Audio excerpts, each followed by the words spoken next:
Halo rekan-rekan aparatur sipil negara di seluruh Indonesia, selamat datang. Hari ini kita akan bahas sesuatu yang penting banget, yaitu tentang wajah baru pelayanan publik di era digital. Nah, kita akan lihat bareng-bareng gimana sih transformasinya, dan yang paling penting, di mana peran krusial kita semua dalam perubahan ini. Sebenarnya semuanya itu intinya cuma satu pertanyaan ini. Di zaman yang serba cepat ini, gimana caranya kita sebagai ASN bisa melayani masyarakat dengan lebih baik lagi, lebih cepat, dan pastinya lebih efisien? Yuk kita cari jawabannya sama-sama. Oke, biar gampang ngebayanginnya, kita coba lihat dari sudut pandang yang paling penting, yaitu perjalanan seorang warga. Warga di era digital. Disinilah peran kita semua benar-benar diuji dan jadi sangat relevan. Nah, perjalanan warga ini kalau kita bedah ada 4 langkah utama. Pertama, mereka pasti cari informasi. Terus, mereka coba akses layanannya. Setelah itu, mereka kasih umpan balik kan? Dan ujung-ujungnya, mereka bisa ikut ngebentuk kebijakan. Nah, setiap langkah ini adalah kesempatan emas buat kita berinovasi. Mari kita mulai dari yang pertama. Tahap pertama, gerbang informasi. Ini adalah langkah paling awal bagi setiap warga. Bisa dibilang ini adalah kesan pertama mereka terhadap layanan pemerintah. Jadi ini harus benar-benar kita siapkan dengan baik. Kuncinya apa?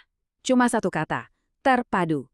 Coba bayangkan, ada satu portal pelayanan publik nasional, jadi semacam pintu masuk tunggal. Artinya, warga nggak perlu lagi bingung buka banyak situs atau aplikasi. Semua informasi yang resmi dan terpercaya, semuanya ada di satu tempat. Praktis kan? Dan disinilah peran fundamental Anda sebagai ASN jadi super krusial. Anda adalah penjaga gerbang informasi ini. Tugas kita bersama adalah memastikan semua data di portal itu akurat, mudah dipahami, dan yang paling penting, selalu up to date. Kepercayaan publik itu lahirnya dari sini loh. Oke, setelah informasi didapat, sekarang waktunya eksekusi. Kita masuk ke tahap kedua, layanan dalam genggaman. Di tahap ini, pemerintah hadir langsung di saku setiap warga. Keren ya? Ya, lewat aplikasi mobile. Ini benar-benar jadi pengubah permainan. Layanan jadi bisa diakses 24 jam sehari, 7 hari seminggu. Proses yang tadinya berbelit-belit, sekarang tinggal beberapa kali klik aja. Ini adalah cara kita memangkas birokrasi secara nyata. Dan hasilnya, layanan jadi jauh lebih cepat. Kutipan ini, wah pas banget buat ngerangkum semuanya. Pemerintah bukan lagi sebuah gedung yang harus didatangi, tapi sebuah layanan yang bisa diakses kapanpun, dimanapun. Inilah realitas baru pelayanan publik kita. Tapi, ada satu hal yang penting banget untuk diingat. Di balik semua kemudahan dan setiap klik di aplikasi itu, ada siapa? Ada Anda, ada kita semua. Teknologi itu cuma alat. Anda lah mesin penggerak yang memastikan setiap proses berjalan cepat, tepat, dan yang terpenting, penuh dengan integritas. Lanjut ya, setelah layanan diterima, perjalanan warga belum selesai loh. Kita masuk ke tahap ketiga, membangun dialog. Komunikasi dua arah adalah kunci untuk membangun dan menjaga kepercayaan publik dalam jangka panjang. Nah, dialog ini ada dua sisi penting. Pertama yang sifatnya reaktif, yaitu sistem pengaduan. Ini fungsinya buat menyelesaikan masalah yang udah terjadi dan memulihkan kepercayaan. Terus yang kedua, ini yang lebih keren, sifatnya proaktif, yaitu platform konsultasi publik.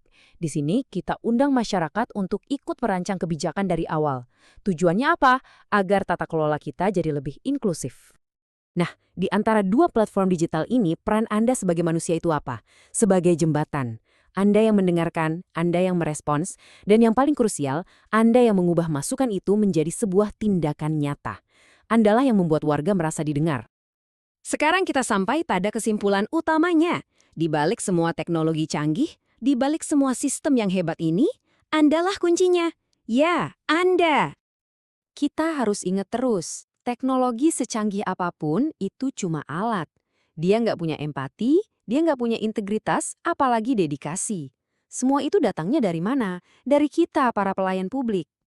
Dan inilah intinya, pelayanan publik yang prima, yang benar-benar dirasakan manfaatnya oleh masyarakat, itu nggak diciptakan oleh aplikasi, tapi oleh insan-insan yang berdedikasi. Dan insan-insan itu adalah Anda semua. Jadi sebagai penutup, pertanyaannya saya kembalikan kepada Anda. Dengan semua alat baru yang ada di tangan kita, dan dengan semangat pengabdian yang kita miliki, siapkah Anda menjadi mesin penggerak dari transformasi pelayanan publik di Indonesia? Saya yakin kita semua siap.